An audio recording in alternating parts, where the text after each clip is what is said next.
सच्चाई की जीत। बहुत समय पहले की बात है। एक सुंदर और शांत गांव था जिसका नाम सत्यानगर था। इस गांव में सभी लोग मेहनती, ईमानदार और एक दूसरे की मदद करने वाले थे। गांव के पास एक घना जंगल था जहां जंगली जानवर रहते थे, लेकिन गांव वाले कभी डरते नहीं थे क्योंकि वो एकता और समझदारी से रहते थे। गांव में एक राजू नाम का लड़का रहता था। वो लगभग 10 साल का था, समझदार था, पर उसमें एक बहुत बुरी आदत थी, झूठ बोलना और मजाक करना। वो गांव के लोगों से हर छोटी बात पर झूठ बोलता और फिर हंसता रहता। राजू का काम था अपने पिता की भेड़ों को जंगल के किनारे ले जाकर चराना। रोज सुबह वो अपनी लकड़ी की छड़ी लेकर भेड़ों के साथ जंगल की ओर निकल जाता और शाम को उन्हें वापस ले आता। ये काम उसे थोड़ा बोरिंग लगता था, इसलिए वो कुछ मजेदार करने के बारे में सोचने लगा। पहली बार झूठ। एक दिन उसे एक शरारत सूझी। वो जोर जोर से चिल्लाने लगा, भेड़िया, भेड़िया आ गया, मेरी मदद करो। गांव वाले खेतों और घरों से दौड़ते हुए जंगल की ओर भागे। सबके हाथों में डंडे और पत्थर थे। वो राजू की मदद के लिए आए थे, लेकिन वहां कोई भेड़िया नहीं था। सभी ने देखा कि भेड़ें आराम से चर रही हैं और राजू जोर जोर से हंस रहा है। एक बुजुर्ग बोले, राजू, ये कोई मजाक की बात नहीं है। कभी सच में भेड़िया आया तो कोई तेरी बात पर भरोसा नहीं करेगा। राजू ने माफी मांगी, पर वो अंदर ही अंदर खुश था कि उसका मजाक काम कर गया। दूसरी बार झूठ। कुछ दिन बाद राजू को फिर से वही मजा करने का मन हुआ। उसने फिर से चिल्लाना शुरू कर दिया, भेड़िया, भेड़िया, जल्दी आओ। गांव वाले फिर दौड़ पड़े क्योंकि उन्हें डर था कि कहीं सच में कोई परेशानी ना हो। लेकिन इस बार भी सबने देखा कि कोई भेड़िया नहीं है। सबने गुस्से में कहा, राजू, तू बहुत बड़ा झूठा है, अब हम तेरी बातों पर भरोसा नहीं करेंगे। राजू ने फिर से माफी मांगी, लेकिन उसे अपनी गलती का कोई पछतावा नहीं था।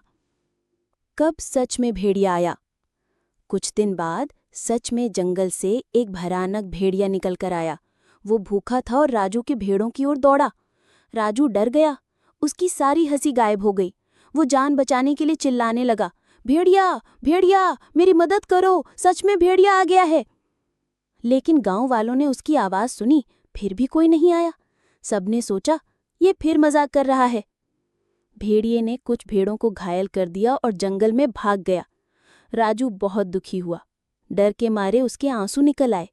शाम को वो टूटे मन से गांव लौटा। उसके पीछे कुछ घायल भेड़ें थीं। गांव के लोग हैरान हुए। उन्होंने पूछा, क्या हुआ? राजू ने रोते हुए सब कुछ बताया। वो बोला, मैंने झूठ बोलकर सबका भरोसा तोड़ा। अब जब मुझे सच में मदद की जरूरत थी तो कोई मेरी बात पर विश्वास नहीं कर पाया। ये मेरी ही गलती है। मैं अब कभी झूठ नहीं बोलूंगा। गांव के बुजुर्गों ने उसे समझाया, बेटा, भरोसा कमाने में बरसों लगते हैं, लेकिन उसे तोड़ने में एक झूठ ही काफी होता है। राजू ने सिर झुका लिया और वादा किया कि अब वो सच्चाई के रास्ते पर ही चलेगा। उस दिन के बाद राजू पूरी तरह बदल गया। वो न सिर्फ ईमानदार बना, बल्कि गांव के अन्य बच्चों को भी सच बोलने और भरोसेमंद बनने की सीख देने लगा। उसकी मेहनत और ईमानदारी के कारण गांव वाले फिर से उस पर भरोसा करने लगे। अब वो जब भी कोई बात कहता, सब उसका विश्वास करते। वो रोज भेड़ों की देखभाल करता, उन्हें समय पर जंगल ले जाता और सुरक्षित वापस लाता। कुछ समय बाद गांव वालों ने उसे सबसे जिम्मेदार बच्चा मान लिया।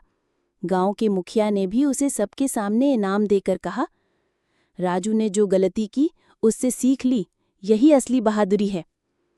नैतिक शिक्षा। झूठ बोलने से विश्वास टूटता है और जब जरूरत पड़ती है तब कोई साथ नहीं देता। सच्चाई ही सबसे बड़ा धन है। गलती को स्वीकार कर उसे सुधारना ही सच्चे इंसान की पहचान है। भरोसे की कीमत सबसे ज्यादा होती है। एक बार गया तो फिर वापस पाना मुश्किल होता है। प्यारे बच्चों, अगर आपको सच्चाई की जीत की ये कहानी अच्छी लगी हो तो इस वीडियो को लाइक ज़रूर करें, अपने दोस्तों और परिवार के साथ शेयर करें और हमारे चैनल नन्हे तारा किड्स टीवी को सब्सक्राइब करना ना भूलें। बेल आइकन ज़रूर दबाएं ताकि जब भी हम नई प्यारी कहानी लाएं, सबसे पहले वही वीडियो आप तक पहुंचे। आपका प्यार ही हमारी सबसे बड़ी ताकत है। फिर मिलते हैं एक और मज़ेदार और सच्ची कहानी के साथ। जय हो सच्चाई की।